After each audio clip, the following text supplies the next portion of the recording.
Hello बच्चों, चलिए प्रश्न को पढ़ते हैं। निम्न चित्र में एक आदर्श गैस के लिए दाब तथा घनत्व के मध्य ग्राफ दो तापमानों T1 तथा T2 पर खींचे गए हैं। कौन सा संबंध सही है? आपको ग्राफ दे रखा है दाब और घनत्व के मध्य T1 और T2 जो है इसमें वक्र हैं।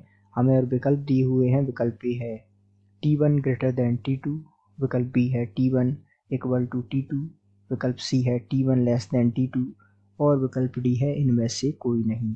तो आइए बच्चों, मुख्य अवधारणा को समझते हुए हम इस प्रश्न को हल करते हैं तथा विस्तार पूर्वक इस प्रश्न के हल पर चर्चा करते हुए सही विकल्प का चुनाव करते हैं और T1 और T2 में सही संबंध को जानते हुए उत्तर तक पहुंचते हैं।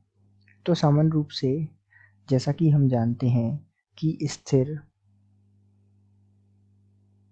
ताप पर गैस का घनत्व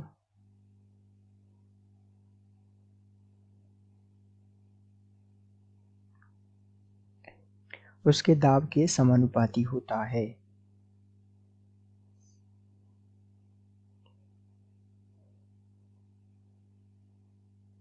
समानुपाती होता है।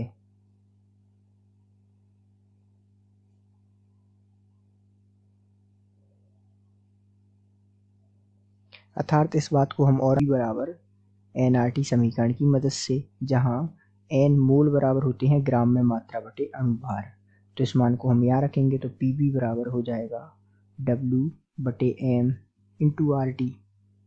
इसी प्रकार जब हम P बराबर यहाँ W बटे B करेंगे और RT बटे m लिखेंगे तो सामान्य रूप से हम जानते हैं घनत्व D बराबर होता है W बटे B।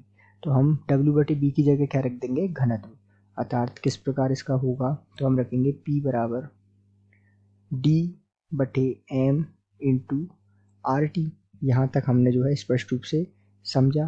अब ध्यान दीजिएगा यहाँ क्या क्या है। तो P तो हमारा दाब हो गया, चूंकि D हमारा घनत्व हो गया,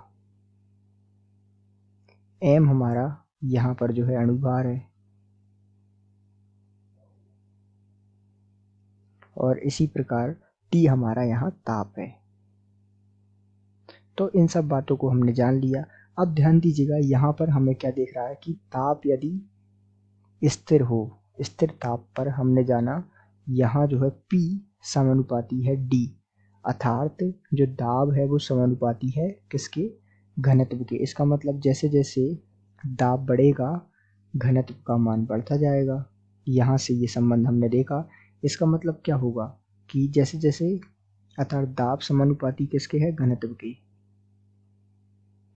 तो जैसे जैसे दाब बढ़ेगा घनत्व बढ़ता जाएगा। तो अर्थात ताप जहाँ स्थिर हो वहाँ पर संबंध क्या होगा? जैसे जैसे दाब बढ़ेगा घनत्व बढ़ता जाएगा। अब आइए हम ग्राफ में इसको देखते हैं। तो यहाँ जो है T1 बड़ा हो जाएगा T2 से P समानुपाती D संबंध के अनुसार। तो ये जो है हमारा विकल्प कौन से में दिया हुआ है? विकल्प ए में।